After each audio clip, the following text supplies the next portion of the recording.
What's going on, everyone? This is Realtor Joe Samona, and thanks for tuning in to this episode of Your Cup of Joe. Aside from your auto insurance and your homeowners insurance, one thing that is overlooked is other types of insurances, such as life insurances, and something to protect your loved ones in the event that you're no longer with us, unfortunately, and to protect them, to be able to protect some of your most valuable assets, such as your homes, your cars, and whatever it may be. Today, I am happy to have on with me someone that I've known for quite some time, Elyana Hussain with PHP Agency. Elyana, thanks for coming on. Well, thank you so much for having me on. I'm so excited. It's our pleasure. So, tell us a little bit about yourself, what you do, and what got you into this field of work. That's such a filled question. Honestly, I would say really what we do is the most simple way I can say it is that we pretty much teach people how to save their money or secure their financial future. Because I think the biggest misconception is that, life insurance means death insurance. And it's only something that can benefit my family if I pass away, when it's really quite the opposite. It's something that people can use while they're alive in so many more different ways, and we can talk about that as well. But really, the way I got into this field, honestly, is because I was actually a client at the time. I had a life insurance policy that accumulates money. And the person that, introduced me into the business is also my cousin. And he was like, Eliana, I think this is something that, you would be really, really good at. And, he knows how I speak. He understands, like, we've both been in sales before and that type of thing. And he introduced me into the business. And of course, you generally, when people think of life insurance, they're thinking like, why would you want to sell that? Who's going to buy that? Right. And to me, it's quite the opposite. And the reason I say that is because I don't think it's something that we talk about enough. And if I don't do it, who else will? Absolutely. No, it's not something that you hear about all the time, but hmm I think it's something that is very important because, you know, unfortunately, things happen. And in the event that your family needs that assistance, or Yeah. you have X amount of assets and your family needs that protection, or your loved ones or the heirs of those assets, Right. you need to really talk about that because anything could happen at any given time. So with life insurance, some people say, "Oh, I won't qualify because of my weight," or "I won't Right. qualify because I am a smoker," or "I won't qualify because of, some health conditions." hmm How many different, I guess, companies do you all send Yes. these through? And do you have a company essentially for almost every person? Yeah, almost every single person. The reason I say almost is because there can be other things too. Because when a life insurance company takes a look at you, they don't take a look at your credit. Like when I'm selling a house and I'm giving them a mortgage, there's no credit check, which is amazing. But what they do take a look at is, of course, we're taking a look at age, we're taking a look at health, we're taking a look at gender. And the reason I say gender is this might be fun for the ladies, but our cost of insurance is lower than men. And they say it's because we live longer. And so, for example, maybe $20 for me gives me 50,000, where for you it'll only give you 30,000 as an example. And so that's such a cool thing. And again, like I said, they take a look at health, but they also take a look at driving records. So it's sometimes I've had actually a problem with, let's just say, maybe a minor that just got their license and they have already gotten it suspended. With somebody like that, it's going to take a couple years before we can apply again. So not only is health, it can also be driving records as well. So there is a company almost for everybody, but in cases like that, sometimes we do have to wait a couple of years before we can check again. What's nice about it is there are so many different insurance companies. It's such a vast field. It's such a secure field as well. And the reason I say that is because if one insurance company, because people like to say, like, what if the insurance company goes bankrupt? Because we think about these things and we see what happens overseas. You have to realize there's so many more things to it. Like, just for example, if an insurance company goes bankrupt, there's so many safeguards in place where somebody will come and buy them out to make sure they can continue business. That's something that happens right away, because that's something that happened at AIG, I believe, back in 2016. And so, like we talked about, we said age, they take a look at health, gender, as well as motor vehicle records, and of course, prescription records. So there is almost for everybody. But then again, let's just say, for example, they don't qualify now. It doesn't mean they won't qualify in the future. Smokers, we usually don't have a problem for. They can still get coverage. Problems can be sometimes, again, with it could be the BMI, like the weight and the height ratio. It could be a driving record. It could be maybe because they just recovered from cancer. So maybe they want to make sure that the person's still like, in remission for at least 2 years minimum. So there's different cases where we can apply it in a couple of years. Got it. Now, when you say a couple years, Mhm. are you saying because usually that's the time to, I guess, cure any defects in the previous application, or is there Yeah. a mandated waiting period? Every insurance company has like their own underwriting, kind of like, when you do a loan, they have their own underwriting, they have their own underwriters and their own guidelines. So every company is different. There are some companies, for example, where they would be okay with somebody that, let's say, has diabetes, where we might have another insurance company where it's a no-no for them. So it really just depends on the insurance company we're taking a look at. And so that's why it's also really, really good to not only in real estate where get them like a pre-approval letter. We do the exact same thing. I want to pre-qualify the client right in front of me while I'm sitting with them before I decide which company. Because if I know, for example, they have type 2 diabetes and they have injections or whatever it is, I will go with a company that's really good for clients with diabetes. Wow. Mhm. So, how do you, the way that I met you was through, some of the affiliates that we've done Yeah. business with. How do you connect with realtors? How how do you do that? Because you've done an awesome job with that. Your Thank you. social media, you're welcome. Your social media presence is great. How do you connect with realtors? I think people don't realize, real estate and life insurance is completely intertwined. And the reason I say that is let's paint a picture.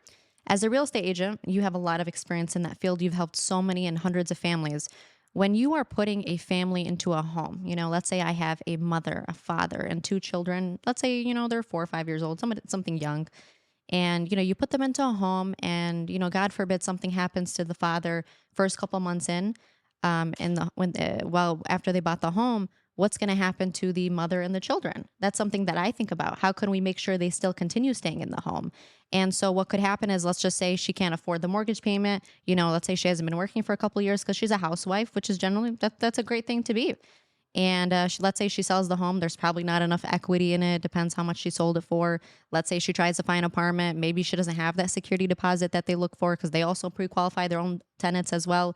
Let's just say she doesn't have a good credit for them either. Where is she going to go if she doesn't have family to rely on? Because sometimes not everybody has a family member they can rely on or move into their house or anything like that, or, help with monetary reasons. And so for me, I just want to make sure we can at least keep people in their homes if you're going to put them there. So you put them there, I keep them there. How do we keep them there? You generally people get, let's say, a mortgage for 15 years or 30 years. We can get them a life insurance policy to at least cover the mortgage. So let's say the mortgage is $500,000, and this is a male in his 30s. He's getting this house and he's getting this mortgage for, $500,000. I get him this policy. And what happens is he pays monthly for it. Let's just say maybe he's healthy in his 30s. Let's say he's paying maybe about $50 a month, just something general. If something happens to him within the 30 years while he has this mortgage, they will make sure that the $500,000 goes to his, let's say, his wife, a family member. So it doesn't pay off the mortgage company directly. That $500,000 will go to his beneficiary. The reason I like that better instead of going to the mortgage company is, what if the mortgage is already half paid off? She could use, let's say, half of that money to pay off the rest of the mortgage so she doesn't have to worry about a payment. And then let's say the other 250,000, she can use whatever she wants with it. She can put her kids through college. Maybe she can open a business. Maybe she can get an investment for herself to bring more money into the household and to bring more cash flow in. She can do whatever she wants with it. And that's what I like better about it, is because why would you want the entire thing to go to a mortgage company if, let's say, some of it's already paid off, because he's making his monthly payment. And so to me, it's so crucial because we've seen such horror stories when somebody truly has, like, a family just like this. I'm talking about a real family, gets into a house and something happens to the father within the first month. The family's going to freak out and they're going to have to sell the house. That's generally what's going to happen if that's the breadwinner that passed away. And I think people don't think about that. They think, hey, I'm young right now. I'm still in my 30s. I still have a long life ahead of me, which I hope they do. But generally, accidents happen, whether it's a car accident, whether somebody passes away in their sleep. There's so many different things that can happen to us. And I think we have to realize it's something we have to talk about. Not only should we get our auto insurance, not only should we get our home insurance, we have to get our life insurance, no matter if it's for a 2-year-old, no matter if it's for a 10-year-old or a 30-year-old or 50-year-old. I think there's a need in every single family. Even if somebody is a multi-millionaire, these are people that love life insurance, that utilize life insurance. Like I have somebody that just came to me recently yesterday where he told me he needs up to, $4 million in coverage just to cover his liabilities. So if anything happens to him, his liabilities don't have to fall onto his wife. That's something that people think about as well. Absolutely. Wow, Yeah. that's great information, and that's a great way to look at it as well. As I'm sure you're aware, a lot of creditors, a lot of Hmm. different companies, they sell like a, a I guess a death coverage is what Yeah. they call it, where they say for whatever fee per month or however they do it, Hmm. if the person on this passes away, the estate, if they're left any assets, are not left with the responsibility of those. Generally speaking, I'm sure the underwriters have, but have has your company at PHP, have you all compared the pricing that the companies that you deal with, Hmm. have you ever compared those pricings to the pricing of the creditors directly? And I assume you guys would be lower in that sense. Yeah. It really just depends. Like for example, I would say the cheapest price is always going to be with an auto company. If you, let's say AAA sells life insurance, that's always going to be the cheapest thing. But it doesn't mean it's the best thing for you. I urge people always to, like, if they see something like so like affordable, like let's say $5 a month for 500,000, you should be skeptical about something like that because it sometimes it does sound too good to be true. Because not only should you take a look at the price, you should also take a look at how long this insurance company has been around. You should take a look at how much money they have, in finances, what they're backed by. And you should also take a look at what their paying out score is, because every insurance company has their own like claim score of what is a percentage of how much they actually pay out. My favorite ones are at least the companies that have over 80% ratio, because that means generally they do pay out unless, like, there was something wrong with the application, the person lied. They said they don't smoke when they do, for example, because that's something that can be denied as well. So I urge people to not only look at how much they're paying, and how awesome it is, maybe it's so cheap, but also to take a look at this insurance company itself. And that's what I always recommend 100%. So definitely, I do compare rates. Sometimes I might be more, like, let's say, a little bit more expensive than in another insurance company. And that the reason for that is because of it's just really what the insurance company offers. There's nothing you can do much about it, kind of like with auto rates. But then again, you don't only want to look at the price, you want to look at the standing of that insurance company as well. It's crazy that you Mhm. just mentioned something about, if they lied on the application and Yeah. if they said smoker, a non-smoker, and they're really a smoker. Someone I know passed away a few years ago, and when they passed away, the doctor had to sign off, and one of the questions was smoking a contributing factor to this person's death? Yeah.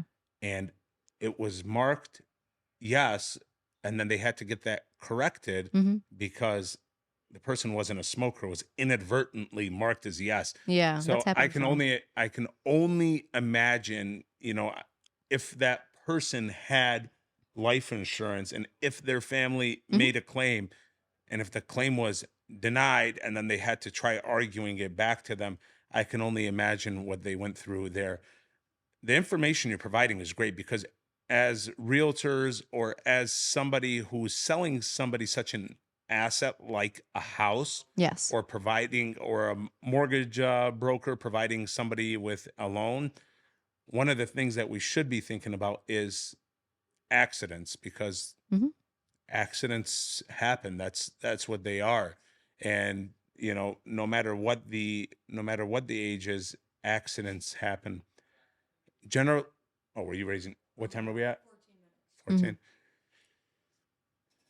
Generally speaking, oh, hold on, let me start over.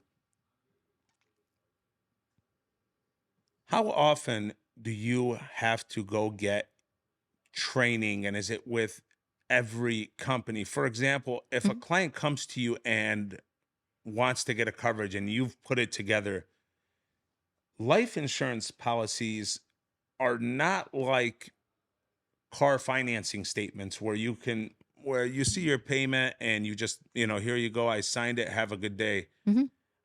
How much training do you all go through to understand the terminology that's in those documents? Honestly, a lot. It's very similar to, kind of like a mortgage broker. They go through so much training and their test is very, very hard as well. So for us, it's very similar as well because, like you said, yeah, it's going to be a little bit different than a car financing statement. This is a life insurance policy that's usually about like 50, 80 pages, depending on the insurance company. And there's so many exclusions in it. There's so many riders. Talks about so many different types of definitions, which is really good that there's fine print. Um, but for in terms of training, I would say we go through a lot, and just like a kind of like a real estate agent, we have to do like our continuing education usually every 2 to 3 years, and even certain companies as well. They require extra training from them as well, only on their products, because every insurance company they might have similar products, but there might be, let's say, different pricing. There might be different riders on it, different interest rates on it. And so it's kind of like how we shop around. We have to know what product it is that we're selling and what does it include exactly. Because I also don't want to sell somebody something that I'm telling them one thing when it's really something else. That's kind of like one of my biggest fears is I don't want somebody's claim to be denied 20, 30 years down the line and I was the agent on that policy because my name is on that policy. So when I give somebody I deliver that policy to them after they've paid for their first premium, my name is on it and my name is on it forever. Sure. Yeah. Now, when people get these policies, let's say they have another one Hmm. with another agent or company or Yeah.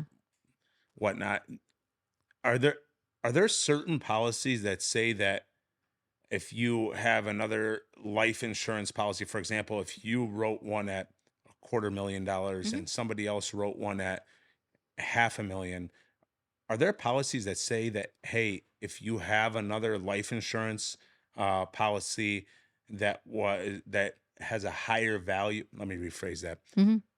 Let's say you write a policy for $500,000 and they have another one for $250,000. Is there policies that say, hey, if you have a higher life insurance, if you have an additional life insurance policy that has a higher amount than ours, Hmm. then you only get one of them? Or are those tricks that people, obviously working with you and your company, that those are not things that they have to look for, but they're things that you'll advise them on. But with the competition, so to say, are Hmm. those kind of tricks that they have to look out for? It's not necessarily tricks, but we are obligated. This is even something that's in our exam when we get our license. We are obligated to, let's say somebody comes to me, they already have a life insurance policy and they want additional coverage maybe because needs change every year.